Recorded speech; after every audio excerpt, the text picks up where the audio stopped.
The hushed urgency of Apex Medical Center shattered around Rohan Kapoor's bed. Monitors screamed, painting a jagged tableau of his rapid decline. Zola Abebe, a modest silhouette against the gleaming chrome, watched with a disquieting stillness. Rohan, once vibrant, now writhed, his body a battlefield of atypical Guyabar, but Zola's gut twisted, something else was desperately wrong. Dr. Sergei Volkov, the imposing head of neurology, commanded the room, his voice a gravelly pronouncement. Standard GBS protocols. He's crashing, but we'll stabilize him. Dr. Kimiko Tanaka, sharp and dismissive, echoed his confidence, her gaze flicking past Zola as if she were part of the furniture. Zola's East African heritage and quiet demeanor made her nearly invisible amidst their elite brilliance. She wanted to voice her suspicion, the subtle, shuddering rhythm she detected, a unique dance of distress her instincts recognized from remote clinics where machines were luxuries. But she was a rookie, and their arrogance left no space for her humble observations. As Rohan's breath hitched, Volkov and Tanaka confidently, catastrophically, misdiagnosed. Zola, an unseen observer, felt a cold dread, but also a fierce, unyielding resolve. They didn't see it, but she did. And when all hope was lost, she would not let Rohan fall. The sterile hum of Apex Medical Center's intensive care unit was a cold, unforgiving counterpoint to the vibrant, earthy sounds of Zola Abebe's past. Here, chrome glinted under fluorescent lights, monitors chirped a constant, dispassionate symphony of life and near life.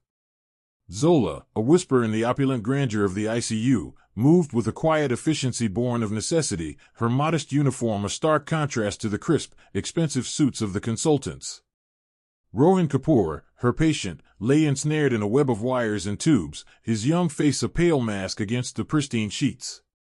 The rhythmic rise and fall of his chest under the mechanical ventilator was meant to be reassuring, a testament to modern medicine's triumph over his rapidly progressive Guillain-Barré syndrome. But Zola saw an underlying, erratic tremor, a ghost in the machine's steady rhythm, a peculiar, almost violent, internal shudder that pulsed against her trained eye. Dr. Sergei Volkov, head of neurology, was a man who saw himself as a grand chess master of neurological crises. He paced the periphery of Rohan's bed, his hands clasped behind his back, his brow furrowed in what he deemed thoughtful contemplation. The plasmapheresis has commenced, he announced, his voice a gravelly pronouncement that demanded attention. This aggressive variant of GBS requires an equally aggressive response. We must stabilize his respiratory function immediately. Dr. Tanaka, ensure all parameters are optimized for maximal oxygenation and ventilation. Dr. Kimiko Tanaka, his senior resident, a woman whose intelligence was matched only by her dismissive arrogance, nodded sharply. Her dark, severe bob barely moved as she scrutinized the ventilator display, adjusting parameters with confident, precise movements. Affirmative, Dr. Volkov. FiO2 at 50%, PEEP at 8. His SpO2 is holding at 92%, but his end-tidal CO2 remains a concern, climbing to 55 millimeters of mercury. We need to improve his ventilatory efficiency. Zola felt a growing unease. She had assisted with the initial intubation, and even then, the subtle resistance she'd felt in the airway, the almost spastic quality of the patient's intrinsic efforts, had pricked at her instincts. She cleared her throat, a small, almost imperceptible sound in the cacophony of beeping monitors. Dr. Volkov, Dr. Tanaka, she began, her voice soft but earnest, I've noticed a peculiar, almost shuddering pattern to his diaphragm. It's very subtle, but it seems to be independent of the GBS progression, almost like a spasm. I felt it when I helped with the intubation, and it's still present now, despite the sedation. Dr. Tanaka, without even looking up from her chart, scoffed. Nurse Abebe, GBS causes respiratory paralysis. The diaphragm is a muscle. It's all part of the same picture. We're dealing with an aggressive variant here. Please stick to your charting and ensure the IVIG drip is ready to be initiated if plasmapheresis fails to show immediate improvement. Her tone was cutting, a clear dismissal of Zola's observation as naive or irrelevant. Volkov turned, his gaze sweeping over Zola, lingering just long enough to convey his disapproval. Nurse, while we appreciate diligence, we are managing a complex neurological crisis. Focus on the established protocols. This is Apex, not some rural clinic where you rely on feelings. The words were a venomous sting, a deliberate jab at her background, designed to put her in her place. Zola's cheeks flushed, but she remained silent, her jaw clenching. They didn't understand. This wasn't a feeling from her remote clinic past. It was a deeply ingrained tactile and visual diagnostic skill, honed in environments where sophisticated imaging and extensive labs were luxuries. She'd seen such spasms before, albeit rarely, in contexts of trauma or specific toxins, not typically GBS. Rohan's accessory muscles, particularly the sternocleidomastoids, were working harder than they should, even for a ventilated patient, and the subtle inward movement of his abdomen during inspiration, a paradoxical breathing pattern, hinted at diaphragmatic dysfunction beyond simple flaccid paralysis. Despite the ongoing plasmapheresis, Rohan's condition spiraled. His oxygen saturation, initially holding at 92 to 93% with a FiO2 of 50%, began to dip, first to 88%, then 85%. The end-tidal CO2, already a concern, stubbornly climbed to 60 millimeters of mercury. The ventilator alarms, initially intermittent, became a persistent, shrill chorus, demanding attention with increasing urgency. His peak inspiratory pressures are rising. Tanaka exclaimed, her voice betraying a hint of frustration. We're ventilating him adequately, but he's fighting the breath. Adjust the sedation, increase propofol infusion to 75 micrograms per kilogram per minute. Zola watched the monitor. The pressure waveform showed a characteristic beaking, a sign of increasing airway resistance or patient ventilator asynchrony. But it wasn't just resistance, it was a spasmodic, almost convulsive resistance against the ventilator's rhythm. She laid a hand gently on Rohan's upper abdomen, just below the xiphoid process. Beneath her palm, she felt it, the unique, irregular shuddering, a spasm attempting to override the machine's steady breath. It was as if two distinct forces were battling within Rohan's chest, the ventilator pushing air in, and an involuntary muscular contraction attempting to expel it, or worse, prevent its full entry. Dr. Volkov, Zola tried again, her voice barely above a whisper, but infused with a desperate urgency. The spasms, they're worsening. I think it's a diaphragmatic spasm, not just GBS paralysis. It's creating significant patient ventilator asynchrony and hindering gas exchange. Volkov whirled around, his face tight with annoyance. Nurse Abebe, I told you. This is an aggressive GBS. The patient is likely fighting the ventilator due to anxiety or inadequate sedation. It is not a distinct entity. We are neurologists, we understand neuromuscular conditions. Dr. Tanaka, initiate IVIG immediately. Double the bolus dose for the first hour if we don't see improvement in his blood gases. And check his NIF, his negative inspiratory force. That will tell us how much respiratory muscle strength he has left. Tanaka, her face grim, directed another nurse to prepare the IVIG. NIF is already at -15 cmH2O, Dr. Volkov, down from -25 this morning. His FVC is less than 5 milliliters per kilogram. It's clear respiratory muscle failure. Precisely, Volkov concluded, as if that confirmed his diagnosis, brushing aside Zola's interjection as irrelevant noise. The GBS is progressing rapidly. This is textbook, albeit aggressive, respiratory compromise due to ascending paralysis. There's no other mystical explanation, nurse. Zola felt a cold dread seep into her bones. They were fighting the wrong war, or at least, only half of it. Rohan's SpO2 continued to drop, now in the low 80s, despite the increased FiO2. His skin was growing clammy, his lips faintly cyanotic. The battle within him intensified, his body convulsing subtly with each thwarted breath. The ventilator alarm shrieked, a relentless siren song of impending failure. Rohan was failing, not just from the GBS, but from something insidious and unseen, something only Zola, the quiet, humble nurse, seemed to perceive. The elite specialists, blinded by their own brilliance and rigid adherence to protocol, were missing it. And Rohan was paying the price. Rohan's struggle intensified, no longer a subtle tremor but a violent, uncoordinated gasping. His chest heaved against the ventilator's rhythm, a desperate dance of two forces at war. The digital display above his bed flashed stark red warnings. His SpO2 dipped below 80%, a critical threshold, and his end-tidal CO2, EtCO2, began to climb, indicating inadequate ventilation and CO2 retention. Increase the PEEP to 15, and push the tidal volume to 8 milliliters per kilogram, Volkov commanded, his voice tight with frustration. He's still hypoventilating. His lungs simply aren't expanding enough. Dr. Tanaka, her brow furrowed, adjusted the ventilator settings with swift, practiced movements. The machine whirred, delivering larger, harder breaths into Rohan's failing lungs. Yet, the numbers barely budged. If anything, the increased pressure seemed to worsen the dysynchrony, Rohan's own diaphragm fighting against the mechanical breaths. Zola watched, a knot tightening in her stomach. Dr. Volkov, with respect, it looks less like a failure of lung expansion and more, a resistance to it.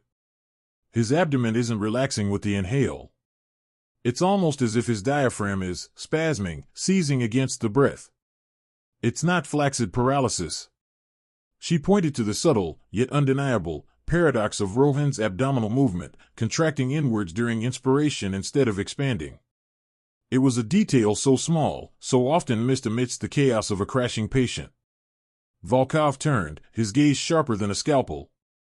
Nurse Abebe, your diagnostic skills are commendable for a junior staff member, but the GBS is causing ascending flaccid paralysis. A spasm, by definition, would be hypertonic. It contradicts the established pathophysiology. This is simply the extreme end of respiratory muscle fatigue and compromise. His diaphragm is failing, hence the need for aggressive support. Do you understand basic neuromuscular physiology? His tone was condescending, designed to shut her down. But the pattern, Dr. Zola persisted, refusing to back down. Her eyes darted to the ventilator's pressure waveform, noting the sharp, irregular spikes, clear signs of patient ventilator dysynchrony stemming from muscular resistance. His accessory muscles are working overtime, but his diaphragm isn't participating correctly. It's not just weak, it's fighting. I've seen this before, in conditions far different from GBS, where localized nerve irritation causes paradoxical movement. Tanaka scoffed. In a village clinic, perhaps, nurse. Here, we rely on evidence-based medicine, not anecdotal observations from unconventional settings. The literature is clear on GBS-induced respiratory failure. She glanced at Volkov, a silent affirmation of his superior wisdom. Rohan's blood pressure began to drop precipitously, 85/50 mmHg. His heart rate, once tachycardic from the struggle, now wavered, dipping towards bradycardia as hypoxia took its toll on his cardiovascular system. The ventilator shrieked with a high-pressure alarm, flashing angry red. His lungs could no longer tolerate the forceful breaths without resistance. He's coding. Tanaka yelled, her usual calm shattered. Get the crash cart. Push 1 milligram of epinephrine 4. Prepare for manual bagging if the ventilator fails. The room erupted into a whirlwind of controlled panic. A resident pushed the crash cart, its wheels screeching on the polished floor. Another nurse began drawing up epinephrine. Zola, however, did not join the scramble for standard interventions. Her focus remained on Rohan, on the subtle twitch beneath his ribs, the unique, desperate gasps that were not entirely paralyzed, but obstructed. Volkov, despite his outward confidence, now had a sheen of sweat on his brow. This is unprecedented GBS progression. His autonomic system is collapsing too. We're losing him. He took over the manual bagging, squeezing the ambu bag with frustrated force. Each squeeze meant resistance, the bag feeling stiff and unresponsive, like trying to inflate a concrete balloon. It's the phrenic nerve, doctor. Zola blurted, her voice cutting through the din. Something is irritating it, causing a localized spasm, not systemic paralysis. We need to stabilize that specific nerve, not just blast air into him. It's like trying to open a locked door by ramming it, when the key is right there. Volkov paused, bag in hand, and glared at Zola. Nurse, are you suggesting I am incorrect? That I, a neurologist with decades of experience in neuromuscular disorders, am missing something so elementary? His voice was dangerously low, laced with fury. This is a full-blown GBS crisis, complicated by autonomic instability. There is no isolated phrenic nerve issue that would cause this level of sudden, complete respiratory arrest in a GBS patient without presenting as a more diffuse pathology first. Your theory is baseless and, frankly, unprofessional. The pulse oximeter flatlined. The ECG monitor transitioned from a struggling sinus rhythm to a slow, wide complex, then, an agonizing moment later, to asystole. A chilling, unbroken beat filled the room. Rohan Kapoor had flatlined. Tanaka's eyes widened in horror. Time of death. 11:47 a.m., she choked out, her voice barely a whisper. The epinephrine was still in the syringe. The crash cart, now a symbol of futility, stood poised but unused. Volkov stared at the monitor, his shoulders slumping. His chest heaved with a sigh of profound defeat, mixed with a hint of professional exasperation. Aggressive GBS, he muttered, more to himself than anyone. Just too aggressive. Nothing more we could have done. He dropped the ambu bag onto the bed, the sudden thud echoing in the now silent room. The other residents and nurses, their faces etched with a grim mixture of exhaustion and failure, began to move slowly, deliberately. The resident put the epinephrine back. The nurse pushed the crash cart away. Tanaka, visibly shaken, began to disconnect the ventilator, preparing the body. No! Zola's voice, though quiet, resonated with an unyielding force that stopped everyone. She pushed past Tanaka, her hand gently but firmly resting on Rohan's neck, checking for a pulse. There was nothing. But she wasn't looking for a heartbeat. Her eyes were fixed on the subtle, almost imperceptible quiver of his neck muscles, a lingering echo of the spasm she'd observed. Volkov turned, his face a mask of weary finality. Nurse Abebe, it's over. Rohan Kapoor is gone. There is nothing more anyone can do. He motioned for the others. Let's go. I'll make the call to his family. This was a battle we couldn't win. One by one, the elite medical team, defeated and frustrated, began to file out of the critical care room, their shoulders hunched. The rhythmic beep of the asystole continued, a stark, lonely sound in the suddenly emptying space. Zola stood alone by Rohan's bedside, the only one left. The door clicked shut, leaving her in the quiet, sterile room, with Rohan Kapoor and the chilling silence of death. Zola gripped Rohan's lifeless hand, her gaze fierce. The room was empty, yet she wasn't alone. I'm not leaving, she whispered, her voice a steel-spun vow.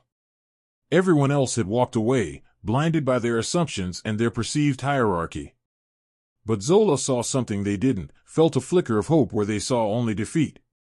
This wasn't about status or titles, it was about life. Isn't it amazing how often the greatest solutions come from the most unexpected places? Just when everyone gives up, the true hero steps forward. If you're rooting for Zola, the underdog, to defy all odds and save Rohan, show your support. Hit that subscribe button and join us as Zola proves that courage, skill, and compassion can truly move mountains. Don't miss what happens next. The rhythmic, desolate beep of the asystole monitor was the only sound now, a flat, unwavering pronouncement of defeat in the sterile quiet. Zola stood alone by Rohan Kapoor's bedside, the cold metal of the bed frame pressing against her hip, the chilling silence of death settling around them like a shroud. The faint scent of antiseptic and something metallic, like stale blood, hung in the air. Dr. Volkov's words, Rohan Kapoor is gone. There is nothing more anyone can do, echoed in the hollow space, an official decree. But Zola wouldn't accept it. Her hands, still tingling from the phantom twitch she'd felt in Rohan's neck, clenched at her sides. Her mind, usually so disciplined, raced, fragments of memories from her past in the remote clinic flashing like urgent signals. She remembered the faces, the impossible cases, the moments where conventional medicine was a luxury they couldn't afford, and instinct, honed by observation and desperation, was their only tool. Here, in this temple of modern medicine, those same instincts screamed at her. She looked at Rowan. His skin was pale, almost translucent, but there was a subtle tension in his jaw, a faint rigidity in his shoulders that defied the limp surrender of a truly deceased body. His chest, though still attached to the whirring ventilator, was utterly still, no effort, no ripple of muscle beneath the hospital gown. The machine continued its tireless work, pushing air into lungs that no longer responded, a futile dance with inert tissue. No, she whispered, the sound raw and fragile in the vast room. It wasn't a denial of death, but a rejection of the reason. She took a deep, steadying breath, pushing aside the fear, the protocol, the hierarchy, the inevitable consequences. The rules were for living patients, for cases with hope. If she was wrong, what further harm could she do? But if she was right, there was a chance, however infinitesimal. Her gaze swept over the complex array of monitors. The ECG displayed a flat line. SpO2 was dropping. BP was non-existent. All the objective measures pointed to irreversible cardiac arrest. But Zola's eyes weren't fixed on the numbers, they were fixed on the absence of movement, the particular type of stillness.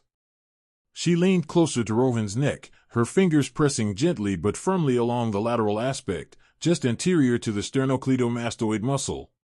Her medical training from Apex had given her anatomical precision, but her informal training in the clinic had given her something more, a tactile intuition for the subtle language of the human body. She felt for the faint, residual vibration, the ghost of a tremor that she'd perceived earlier, dismissed by others as post-mortem cellular activity, or a dying gasp. There it was. A minute, almost imperceptible pull just deep to the trapezius, near the posterior triangle of the neck, a subtle rigidity that wasn't general rigor mortis. Her fingers traced the path she knew so well, the C3, C4, C5 nerve roots, converging to form the phrenic nerve. She ran her thumb along the supraclavicular fossa, past the first rib, feeling for any asymmetry, any unusual tension. Suddenly, it clicked. The atypical GBS. The rapid progression. The sudden respiratory paralysis despite the ventilator. It wasn't just GBS attacking the motor neurons. It wasn't just weakness. It was an active, sustained contraction. A tonic diaphragmatic spasm, probably secondary to an irritation or focal exacerbation of the GBS affecting the phrenic nerve pathway itself, or even a compensatory response gone haywire in the face of progressive paralysis. The diaphragm, instead of being flaccid and paralyzed by the GBS, was locked in a spasmodic contraction, potentially even antagonizing the ventilator, preventing effective lung inflation and gas exchange. He wasn't just paralyzed, she murmured, her voice filled with a dawning, terrifying clarity. He was fighting against himself. The ventilator was pushing air in, but if the diaphragm was in spasm, contracting and holding, it would be like trying to inflate a balloon that was already being actively squeezed. The GBS had weakened his accessory muscles, making it impossible for him to overcome the spasm and assist the ventilator.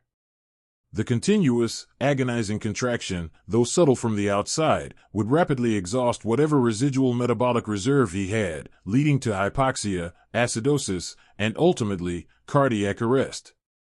The flat line wasn't just a heart failing, it was a body utterly consumed by an internal struggle, suffocated by its own vital muscle locked in an unwinnable battle. This wasn't a case of nothing more to be done. This was a case of the wrong thing being done, or rather, the right thing being missed entirely. Standard GBS treatments focused on immune modulation and supportive care for flaccid paralysis. They wouldn't touch a localized, persistent spasm. Her eyes scanned the room, the abandoned instruments, the discarded gloves, the empty 4 bags. She needed to release that spasm. She needed to target the phrenic nerve, not to paralyze it further, but to relax it, to break the tonic contraction, to allow the diaphragm to return to a state where the ventilator could actually work. Her mind immediately went to the techniques she'd learned, the manual interventions for nerve impingements, for muscle spasms that conventional medicine often overlooked. A precise, controlled pressure. A specific manipulation. A nerve block. Her gaze fell on the anesthesia cart, left slightly ajar.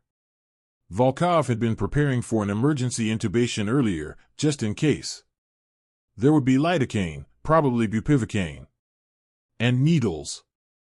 Long, fine-gauge needles, perfect for regional blocks. Her heart pounded, a frantic drumbeat against her ribs. This was an unapproved procedure, highly experimental in this context, entirely outside her scope as a nurse at Apex.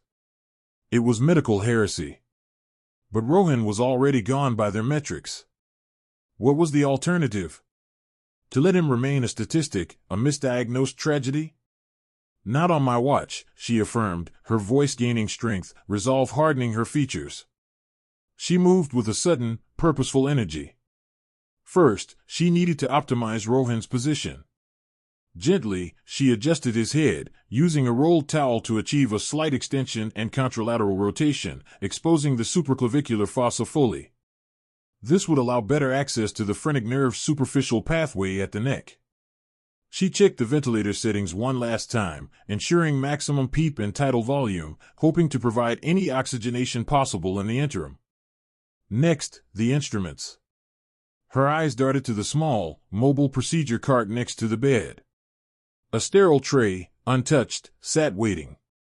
She stripped off her gloves, scrubbing her hands meticulously with the alcohol gel from the dispenser, the biting scent a stark reminder of the sterile environment she was about to desecrate with her unconventional actions. She pulled on fresh, sterile gloves, her movements fluid and efficient. From the anesthesia cart, she found a tray containing sterile syringes, local anesthetics, and a selection of needles.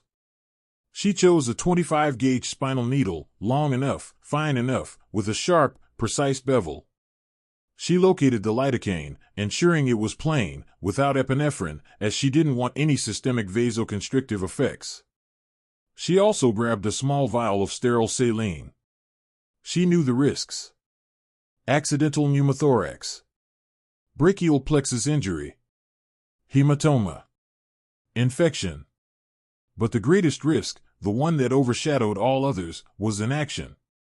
Her hands moved with a practiced grace, drawing up 5 milliliters of 2% lidocaine into one syringe, and 5 milliliters of sterile saline into another. The saline would serve as a hydrodissection agent, helping to separate tissue planes and confirm needle placement if she needed it, or simply as a placebo if the problem wasn't amenable to anesthetic block, but to a manual release. Her intent wasn't to perform a full, permanent nerve block, but to temporarily stun the nerve, to break the spasmodic cycle, to give the diaphragm a chance to relax and for Rohan's body to reset. Her gaze returned to Rohan's neck. The clock on the wall seemed to mock her, ticking away the precious seconds. The flat line persisted. But in her mind's eye, she saw not a dead patient, but a living battle, a trapped spirit fighting for air. This wasn't just a procedure. It was an act of rebellion. An act of faith. And her only chance. The sterile wipes tore open with a sharp, almost violent hiss in the silence. Zola's heart hammered a frantic rhythm against her ribs, but her hands, guided by years of muscle memory, remained steady. Her vision narrowed, every extraneous detail fading into a soft blur, leaving only Rohan, the four-pole, and the stark outlines of her improvised tools. First, she gently turned Rohan's head to the left, exposing the right side of his neck. His body was a vessel, still warm but devoid of conscious will, a puppet of his own collapsing physiology. She adjusted the ventilation bag, ensuring the airway remained clear, even as the machine declared failure. The flat line on the monitor, however, remained a cruel, unblinking eye. Her fingers, calloused but sensitive, began their exploration. She palpated the sternocleidomastoid muscle, a prominent landmark, then traced its posterior border. Her touch was firm yet gentle, searching for the subtle contours beneath the skin. C3, C4, C5, her mind recited the vertebral levels, the critical points where the phrenic nerve roots emerged. She needed to find the interscalene groove, nestled between the anterior and middle scalene muscles, a narrow, vascular-rich corridor, but the most direct path to the nerve she needed to reach. The memory of dusty, sun-baked clinics in Ethiopia, where a hand lamp and raw intuition were often her only guides, flooded her. There, a phrenic nerve block wasn't a standard procedure, but a desperate, last-ditch effort, often performed to alleviate intractable hiccups in critically ill patients, or in cases of acute respiratory distress when more advanced equipment was non-existent. She'd learned to feel the anatomy, to sense the subtle differences in tissue density, the give and resistance of fascia, the faint pulsatility of vessels. Her index finger and thumb found the firm, rope-like tendons of the scalene muscles. She moved her fingers, gently yet purposefully, trying to separate them, to create a mental map of the delicate structures beneath. Too high, too low, too medial, too lateral, each millimeter mattered. A slight tremor ran through her, not of fear, but of intense concentration. She closed her eyes for a fleeting second, visualizing the complex mesh of nerves and vessels, the carotid artery, the internal jugular vein, the brachial plexus, the lung pleura, all perilously close. This wasn't just precision, it was an act of surgical artistry with blunt tools. She wiped the skin with a generous swab of alcohol, the cold liquid a stark contrast to the oppressive heat of the moment. Then, she picked up the syringe containing 5 milliliters of 2% lidocaine, the 25-gauge needle glinting under the harsh overhead lights. No ultrasound. No nerve stimulator. Just her knowledge, her hands, and Rohan's silent, desperate plea. Her left hand anchored the skin, gently pulling it taut. Her right hand, steady as a surgeon's, held the syringe. She visualized the path, feeling the needle's tip as if it were an extension of her own nervous system. Slow. Deliberate, Just as the tip of the needle breached the epidermis, a sudden, sharp intake of breath echoed behind her. Zola flinched, her concentration momentarily shattered. Her head snapped up. Framed in the doorway, stark against the muted hospital corridor lights, were Dr. Volkov and Dr. Tanaka. Volkov, still in his scrub cap, stood rigid, his face a mask of disbelief and fury. Tanaka, beside him, seemed equally aghast, her eyes wide as she stared at the needle poised at Rohan's neck, and then at Zola. "What in God's name do you think you're doing, Nurse Abebe?" Volkov's voice, usually a rumbling baritone, was a harsh, incredulous whisper, laced with barely contained rage.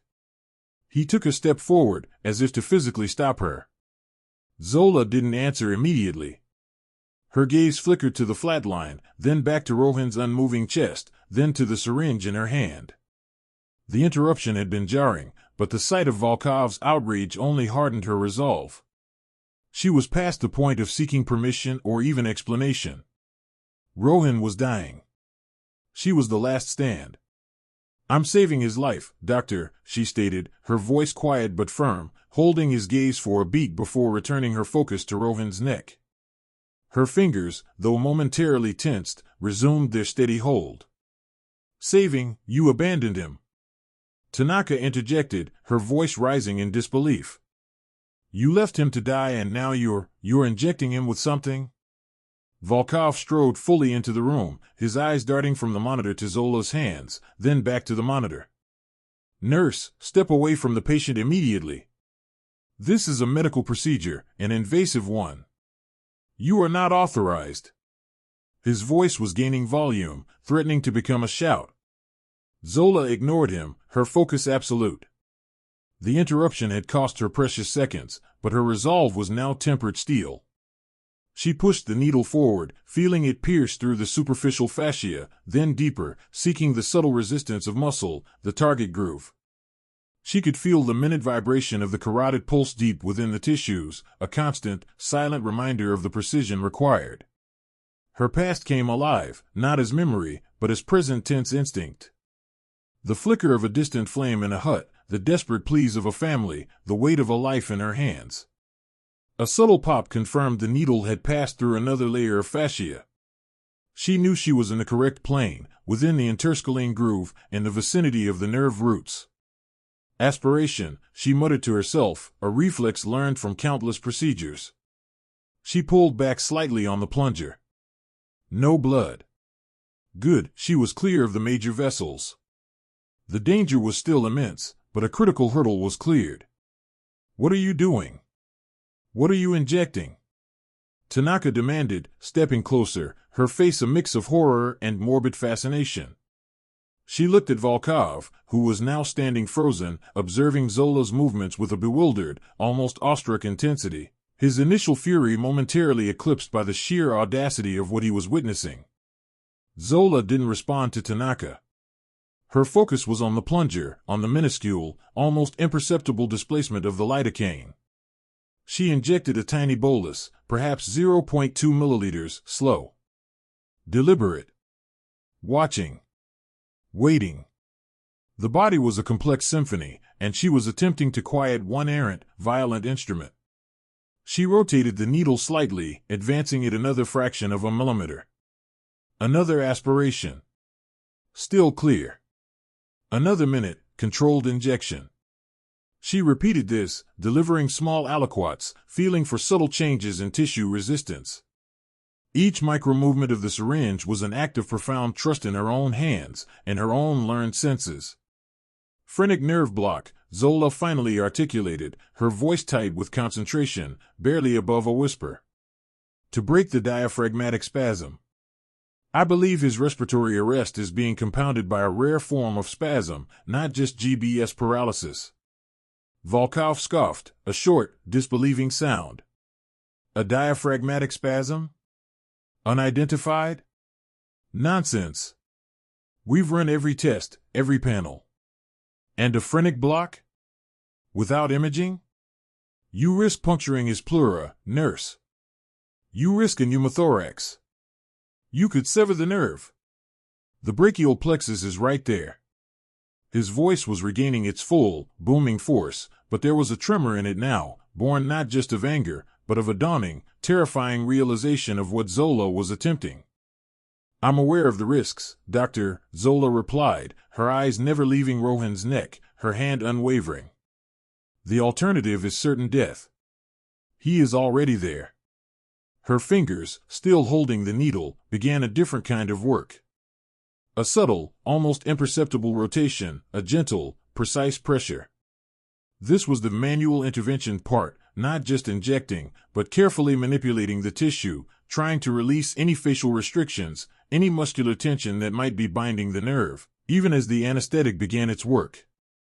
It was a form of deep tissue neuromobilization, a skill honed not in sterile operating rooms, but on a dirt floor, under a sky full of stars, with only the patient's gasps and her own senses to guide her. She felt for the subtle give, the slight loosening of fibers, the almost imperceptible tremor that could indicate a nerve's response. Volkov and Tanaka exchanged a glance. Their faces, moments ago etched with fury, were now a tableau of astonishment and growing horror. They watched Zola, this unassuming rookie nurse, perform an act of audacious, unsanctioned medical intervention, an act that, if successful, would rewrite everything they thought they knew about this dying patient, and about her. The air in the room crackled with a tension thicker than anything they'd felt all night. The flat line persisted, a relentless, taunting rhythm of finality. But Zola, oblivious to their shock, their judgment, was already pulling back on the plunger, withdrawing the needle, her part of the intervention completed. The waiting began. Zola withdrew the needle, the almost imperceptible click of the syringe against the hub the only sound besides the relentless, mournful wail of the ventilator's respiratory arrest alarm. She didn't flinch. Her eyes, cool and analytical, were already sweeping across Rohan's chest, then up to the monitors. She had committed. There was no turning back. A heavy silence descended, broken only by the rhythmic shriek of the alarm. The ECG remained a flat, unwavering line. The ETCO2 monitor showed nothing but zeros. The SpO2 read a terrifying 61%, still plummeting. Rohan's skin was ashen, his lips blue. For a long, agonizing second, nothing changed. The room held its breath, a collective gasp that never quite escaped. Volkov and Tanaka, frozen witnesses to Zola's defiance, exchanged another glance. Disbelief warred with a primal fear. Had she just killed him? Or, more horrifyingly, had she actually done something else? Volkov's jaw was clenched so tight his temples throbbed. Tanaka's hands were involuntarily clutched to her chest, as if warding off a blow. Then, a flicker. On the ETCO2 waveform, a minuscule, almost imperceptible blip appeared. It was too small to register as a breath, a ghost of a waveform, but it was there. Zola saw it first. Her gaze sharpened, a faint tremor of hope stirring in her chest, quickly suppressed by professional detachment. She moved closer to Rovan, her ear hovering near his chest, listening for the faint, elusive whisper of lung sounds, or the subtle thrum of a relaxing muscle. Another blip. This one slightly larger, a nascent wave trying to crest. The ventilator, which had been alarmingly resistant, suddenly delivered a slightly higher tidal volume, though still below target. The peak inspiratory pressure, PIP, momentarily dropped from its critical high of 50 cmH2O to 45 cmH2O, then rebounded. A slight, almost imperceptible tremor ran through Rowan's chest wall, a ripple beneath the skin. It wasn't a cough or a gasp, but a release. The tension that had locked his diaphragm in a death grip was beginning to yield. "He's trying to breathe," Zola murmured, her voice barely audible above the alarms, a statement more to herself than to the stunned doctors. Volkov scoffed, a raw, disbelieving sound. "That's impossible. He's in full respiratory arrest." But even as the words left his lips, his eyes were riveted to the monitors. The ETCO2 blips were growing, forming hesitant, irregular waves. The ventilator's PIP alarm, though still active, was now occasionally silencing, suggesting a less rigid airway. Tanaka gasped. "Look at the ETCO2. It's forming a waveform." The flat line on the ECG still persisted, a cruel reminder of the cardiac arrest that had followed the respiratory failure. But the chest compressions, still being dutifully performed by the other nurse, now seemed to have a faint, almost imperceptible effect on the ETCO2 readings, a sign that perhaps, just perhaps, some gas exchange was occurring. Then, the miracle, or what felt like one.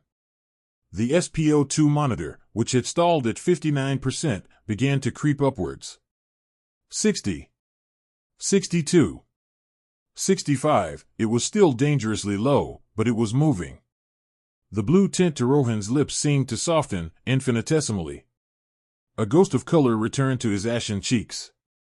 Zola placed her palm gently on Rohan's abdomen, just below the xiphoid process. Beneath her fingers, she felt it, a faint, uncoordinated flicker, then another. The diaphragmatic spasms were not gone, not entirely, but they were no longer a relentless, unyielding stone wall. There was movement, an almost imperceptible flutter of life returning to a muscle that had been locked in paralysis. The phrenic nerve, partially relieved of its hyperirritability, was beginning to allow the diaphragm to relax, to perform its vital function, albeit haltingly. "The diaphragm, it's relaxing," Zola stated, her voice calm, utterly devoid of triumph. She might as well have been describing the weather. "The block is taking effect. His inherent respiratory drive is trying to reassert itself." Volkov's eyes snapped to Rohan's chest, then back to the monitors, a frantic dance of disbelief and grudging acknowledgement. The ETCO2 waveform was now undeniable, a sawtooth pattern, shallow and irregular, but a pattern nonetheless. The SpO2 had climbed to 71%, then 75%.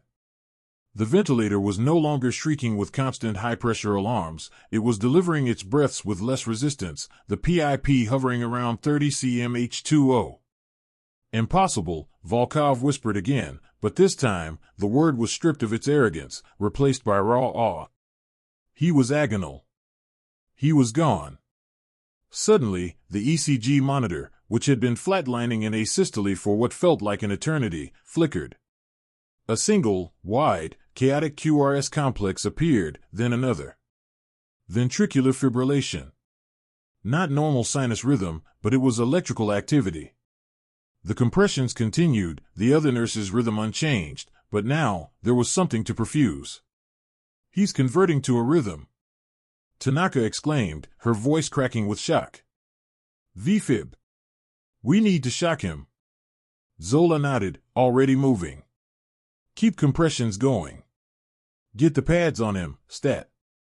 Her movements were swift, decisive, a stark contrast to the doctor's stunned inertia. The defibrillator was charged, the pads slapped onto Rohan's chest. Clear. A jolt. Rohan's body arched, then settled. The ECG monitor, after a momentary flurry of artifact, settled into something. A slow, wide, but discernible rhythm. Sinus bradycardia with premature ventricular contractions.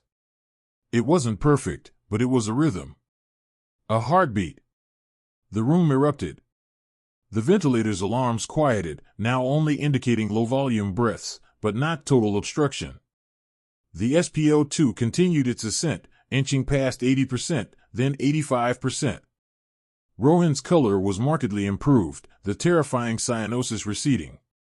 His pupils, once fixed and dilated, showed the first faint signs of reactivity to light.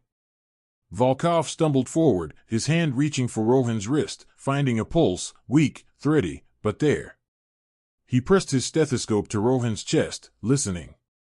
He heard not the silence of death, but the faint, erratic whoosh of air moving into lungs, the struggling beat of a heart. "He's got a pulse," Volkov breathed, his voice hoarse with disbelief, as if he'd just witnessed a resurrection. A pulse. His heart, it's beating. Tanaka, her face pale, stared at Zola. The rigid professionalism, the dismissive contempt, had vanished, replaced by an expression of profound shock and a dawning, terrifying respect. "How? Zola, how did you?" Zola, ever composed, took a deep, steadying breath. The diaphragmatic spasm was the primary issue, compounding the GBS. It wasn't allowing for any effective ventilation, which led to the anoxia and subsequent cardiac arrest. My intervention focused on temporarily relaxing the phrenic nerve to break that spasm, allowing the diaphragm to resume some function, even if minimal. Once oxygenation began, his heart had a chance to restart. She gestured to the monitors, now displaying a chaotic but undeniably living tableau of vital signs.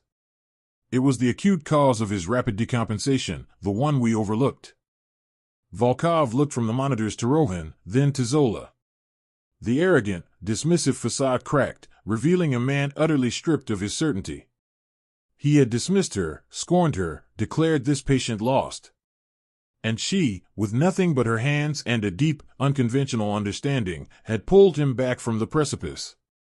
His gaze was no longer dismissive, but analytical, searching, trying to reconcile the impossible. A phrenic nerve block, manually guided, with no imaging, he finally managed, the words catching in his throat. It's unheard of. Reckless. He still needed to save face, but the conviction was gone. The accusation lacked its usual bite. Zola met his gaze, unflinching. In some parts of the world, Dr. Volkov, when you lack CT guidance and EMG, you learn to trust your hands, your knowledge of anatomy, and the patient's immediate response. We didn't have time for anything else. Her words were not defensive, but simply stated facts. Tanaka, still trembling slightly, approached Rohan, checking his pupils again, confirming their reactivity. His pupils are reactive and unequal, but they're reacting. His neurological status might not be as bad as we thought. She looked at Zola, a different kind of awe in her eyes. You saved him." The weight of their initial disbelief and subsequent awe hung heavy in the air.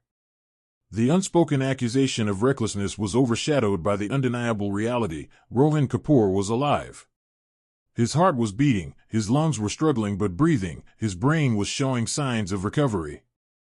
Zola had not only intervened but had successfully diagnosed and treated the root cause of the acute crisis that had stumped the elite specialists of Apex Medical Center. The hierarchy, the established order, had been profoundly shaken. Zola Abebe, the quiet, unassuming rookie nurse, had just performed a medical miracle. And in their stunned silence, and their bewildered gazes, Volkov and Tanaka, for the very first time, began to truly see her. The quiet hum of the ventilator was the loudest sound in the room, now that Rohan's desperate gasping had ceased. Dr. Volkov's formidable posture seemed to shrink slightly under the weight of the impossible reality unfolding before him. Dr. Tanaka, her initial relief giving way to a profound bewilderment, slowly lowered her hand from Rowan's forehead. The air crackled with unspoken questions, with the dizzying collapse of every established truth they had held dear about Apex Medical Center, about medical expertise, about Zola Abebe. His pupils are reactive and equalizing, Tanaka murmured, her voice a thin thread. She shone her penlight into Rowan's eyes once more, a professional reflex despite the emotional upheaval. And his SpO2, it's holding at 94%. Heart rate is still tachycardic, but it's dropped from 140 to 110 BPM. He's stabilizing. Indeed, the monitor screen, previously a canvas of alarming reds and erratic waveforms, now displayed a calmer rhythm. Rowan's chest, which had been heaving erratically, rose and fell with a more controlled, if still shallow, cadence, responding to the ventilator's rhythm rather than fighting it. The horrifying retractions around his clavicles and intercostal spaces had visibly eased. Another nurse, Sarah, who had returned with Volkov and Tanaka, rushed forward. She began meticulously checking the lines, confirming the ventilator settings, palpating Rowan's radial pulse, her movements a flurry of trained efficiency in stark contrast to the physician's stunned immobility. He's still intubated, still on mechanical ventilation, but the work of breathing, it's definitely reduced. The spasm seems to have broken, Dr. Volkov. She then performed a rapid, focused neurological assessment, checking grimace reflex and corneal response, noting subtle improvements.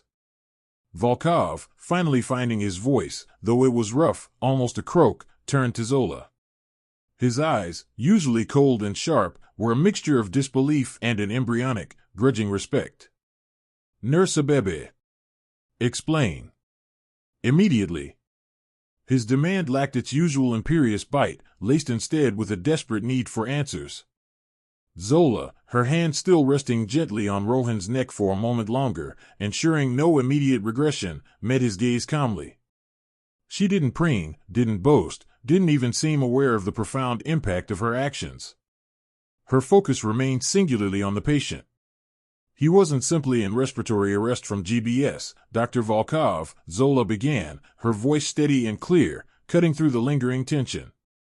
The atypical presentation, the rapid, paradoxical decline despite maximum ventilatory support, the persistent dysynchrony even with neuromuscular blockade, it pointed to something more. Something mechanical, yet neurological in origin, beyond the diffuse demyelination of GBS. She gestured subtly towards Rowan's now calmer chest. The diaphragmatic flutter, almost imperceptible at first, escalated into a severe, sustained spasm. It was essentially an acute, focal dystonia of the diaphragm, overriding the ventilator's rhythm and preventing adequate gas exchange. The phrenic nerve, specifically its motor efferents originating from C3-C5, was in a state of hyperexcitation. Likely triggered by the inflammatory cascade of the atypical GBS, but locally and acutely. Tanaka, a senior resident specializing in neurology, listened intently, her brow furrowed in concentration. A diaphragmatic spasm, but so severe as to cause acute respiratory failure on a vent? I've read about rare cases in literature, often post-viral or trauma-related, but to manifest so acutely, and for us to miss it, she trailed off, the implications evident. The clues were subtle, Dr. Tanaka, Zola affirmed. The specific quality of the paradoxical abdominal movement, the peculiar, almost rigid elevation of the shoulders during inspiration attempts, the faint tremor I felt under the sternocleidomastoid muscles just before the flat line. These weren't typical GBS symptoms, they pointed directly to the C3-C5 innervation of the phrenic nerve. Even the ventilator's pressure volume loop showed a distinctive pattern of diaphragmatic braking against inspiratory flow. Volkov's face, a mask of unyielding logic, began to show cracks of comprehension. He was a master neurologist, and Zola's explanation, delivered with such quiet confidence and precise medical terminology, resonated with his own knowledge, even if it challenged his immediate diagnostic failures. And your intervention? What precisely did you do? I performed a focused manual neuromodulation, a high cervical phrenic nerve release, Zola explained, her index finger tracing a path along Rowan's neck, just above the clavicle, towards the C3-C5 area. The goal was to acutely inhibit the hyperactive motor output to the diaphragm. Using gentle, yet precise, pressure and specific facial release techniques, I targeted the superficial cervical plexus and the phrenic nerve pathway. It's a method I've used to manage acute neuropathic spasms and diaphragmatic dyskinesias in regions where advanced pharmacological interventions or surgical options aren't immediately available. There was a moment of profound silence as Volkov processed this. A manual neuromodulation? A nerve block without injectables? He looked at Zola as if she had just performed ancient sorcery, yet her explanation was grounded in undeniable anatomy and physiology. More of an acute manual reset, Dr. Volkov. It interrupts the pathological feedback loop, allowing the nerve to reestablish a more physiological rhythm, Zola clarified, ever humble, ever precise. It's a temporary measure, of course, to buy time and stabilize the patient. Rohan will still require aggressive management of his GBS, including plasmapheresis or IVIG, and close monitoring for any recurrence of the spasm. But the immediate crisis, the acute phrenic nerve dystonia, has been resolved. Tanaka's gaze was fixed on Zola, a dawning realization in her eyes. Where did you learn such a technique, Nurse Abebe? This isn't taught in standard nursing curricula, or even in most medical schools, certainly not to this level of specificity. Zola paused, a faint, almost imperceptible shift in her demeanor. She wasn't embarrassed, but perhaps a touch reticent to delve into her past, knowing how foreign it would seem to the apex elite. In the remote clinics, in rural parts of East Africa, resources are often scarce, she explained, her voice softening slightly. When you don't have access to advanced imaging, neurostimulators, or a full pharmacy of muscle relaxants and sedatives, you learn to adapt. You rely on physical diagnosis, observation, and developing a profound tactile understanding of human anatomy and neurology. We encountered many such cases, infectious neuropathies, acute dystonias, even post-tetanus spasms, where manual intervention was often the only immediate recourse to prevent catastrophic respiratory failure or severe pain. Volkov's imposing frame seemed to deflate, his shoulders slumping just a fraction. This was not merely a lucky guess, this was a skill born of necessity, honed by extreme pressure, and backed by a deep, intuitive understanding of the human body that went beyond textbook knowledge. He, the eminent head of neurology, who prided himself on his unparalleled diagnostic acumen and access to cutting-edge technology, had been completely blind to a critical, life-threatening condition that this quiet rookie nurse had not only identified but successfully treated with her bare hands. "So, you performed a physical nerve block," Volkov murmured, his voice laced with a mixture of awe and professional humiliation. He looked around the room, at the other nurses who were now attending to Rohan, their faces mirroring a similar mix of wonder and fierce pride in their colleague. Sarah, who had watched the entire desperate struggle, now met Volkov's gaze with an unspoken, triumphant "I told you so" in her eyes. "It saved his life, Dr. Volkov," Tanaka stated, her voice firm, cutting through any lingering doubt. There was no dismissal, no arrogance left in her tone. Only genuine conviction. "We were ready to call it. You were ready to call it." Zola wasn't. The weight of Tanaka's words settled heavily in the room. Volkov looked back at Rohan, whose breathing, though still shallow, was now regular, his chest rising and falling in synchronous rhythm with the ventilator. He then looked at Zola again, truly seeing her for the first time. The unassuming uniform, the modest demeanor, the East African heritage, none of it mattered now. What mattered was the quiet genius, the profound skill, the unwavering dedication that had defied their collective expertise and saved a life. "Nurse Abebe," Volkov finally said, his voice softer, devoid of its usual sharp edge. Your methods are unconventional for Apex Medical Center. But your results are undeniable. You displayed an extraordinary level of diagnostic insight and clinical skill." He cleared his throat, a rare sign of discomfort from the usually unflappable doctor. We misjudged. We were blinded by the textbook, by the expected GBS progression, and by our own assumptions." Zola simply nodded, her gaze returning to Rohan. The patient's condition required an immediate, atypical response, Dr. Volkov. My priority was to stabilize him. Her humility was profound, almost disarming. She wasn't seeking praise, only the well-being of her patient. The initial shock was giving way to a new understanding. The rigid hierarchy of Apex, which had dismissed Zola as merely a junior nurse, was beginning to crumble under the weight of her undeniable expertise. The unspoken validation filled the room, solidifying her new, unexpected position within their ranks. She had not only saved Rohan Kapoor but had also, quite inadvertently, performed a profound intervention on Apex Medical Center itself. The unseen healer had finally been seen. The room, once taut with the desperate hum of the ventilator and the grim silence of defeat, now vibrated with a different kind of energy. Rohan Kapoor's chest continued its steady, rhythmic rise and fall, the ventilator's display showing stable pressures and oxygen saturation. Dr. Volkov, still pale but composed, was the first to move, pulling up a chair beside the bed. Dr. Tanaka, visibly shaken, stood a respectful distance away, her usual dismissive air replaced by a profound solemnity. Nurse Abebe, Volkov began, his voice softer than Zola had ever heard it. Could you elaborate on your assessment? Specifically, the cues that led you to suspect a diaphragmatic spasm separate from the GBS-induced respiratory failure. Zola, ever composed, explained, her voice quiet but firm. The pattern of failure was distinct, Dr. Volkov.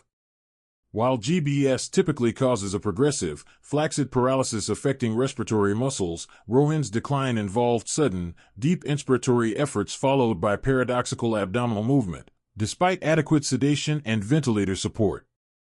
It wasn't just weakness, it was a spasmodic, uncoordinated contraction of the diaphragm against the ventilator, almost a tetanus of the phrenic nerve, which then rapidly led to exhaustion and apnea. The diaphragmatic electromyography you performed earlier showed a unique, high-frequency, low-amplitude tremor at rest, which I correlated with similar cases I'd encountered, albeit rare, where nerve irritation could lead to a localized, sustained contraction rather than just flaccid paralysis. My intervention aimed to temporarily interrupt that aberrant signal, allowing the diaphragm to relax and synchronize with the mechanical breath. Volkov listened intently, occasionally nodding. The high-frequency tremor, we dismissed it as artifact, or perhaps early fasciculations related to GBS onset. A critical oversight. He pinched the bridge of his nose. And the intervention itself, manual release, a localized block. How did you identify the precise point? From years of practice in a setting where imaging and advanced diagnostics were unavailable, Zola said simply, a flicker of her past illuminating her eyes. It teaches you to rely on anatomical landmarks, palpation, and the patient's subtle responses to locate nerve pathways. There are specific facial planes and muscle attachments along the scalenes and sternocleidomastoid through which the phrenic nerve runs. With the right pressure and manipulation, one can achieve a temporary deactivation, almost a reset. It's a technique based on direct proprioceptive feedback. The room was silent as Volkov processed this. He was a man of evidence-based medicine, peer-reviewed journals, and high-tech diagnostics. Zola's method was anathema to his training, yet undeniably, demonstrably effective. The immediate consequence for Dr. Volkov was not public censure or immediate dismissal. Apex Medical Center was too image-conscious for that, and his reputation was too deeply entrenched. Instead, the repercussions were subtler, more insidious. The incident sparked an immediate, internal administrative review of Rohan's case, led by the hospital's chief of staff. While Zola was lauded, Volkov was placed under intense scrutiny. His once unquestioned diagnostic prowess now carried an asterisk. His grand rounds presentations, once filled with self-assured pronouncements, now often included a caveat, a moment of uncharacteristic humility. He found himself, much to his private chagrin, consulting more frequently with nurses, not just on logistical matters, but on clinical observations. The rigid hierarchy hadn't shattered, but deep cracks had formed, and Volkov, ironically, was now tasked with mending them by opening channels he had previously ignored. His arrogance hadn't vanished entirely, but it was now tempered by a profound, if grudging, respect for Zola, and a newfound, uncomfortable awareness of his own fallibility.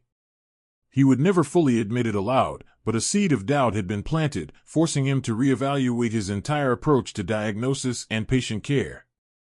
Dr. Tanaka's consequences were more direct, and perhaps more formative. As a senior resident, this case was a brutal, public lesson. She was assigned to Zola's unit for an extended rotation, specifically to observe and learn. Initially, her interactions with Zola were stiff, professional to a fault. But as she witnessed Zola's calm demeanor, her meticulous patient care, and her ability to discern subtle physiological shifts, Tanaka's defensive posture began to crumble. She started asking questions, truly listening. She saw how Zola interacted with families, how she anticipated needs, how her hidden expertise wasn't just a single dramatic intervention but a continuous, integrated approach to nursing. This humility, this willingness to learn from someone she had once dismissed, marked a pivotal turning point in Tanaka's own medical career, reshaping her into a more empathetic, observant, and ultimately, a more complete physician. Meanwhile, Rohin Kapoor's journey to recovery, though miraculous in its initial stabilization, was long and arduous. The phrenic nerve block allowed his diaphragm to recover from the spasmodic state, and his respiratory drive slowly but steadily improved. Within a week, he was successfully weaned off the ventilator, his first breath without mechanical assistance a shaky, profound gasp that brought tears to his family's eyes. He remained weak, his GBS still causing significant peripheral neuropathy, but the immediate threat to his life had passed.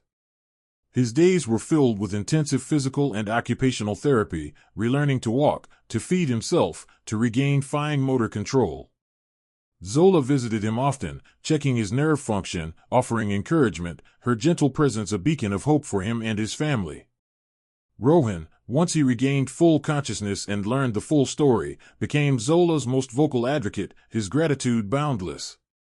For Zola Abebe, the aftermath of Rohin's case brought a profound shift, but not one that altered her core being. She didn't seek fame or a dramatic career change. What she craved, and what she now received, was the freedom to practice nursing authentically, with all her skills recognized and valued.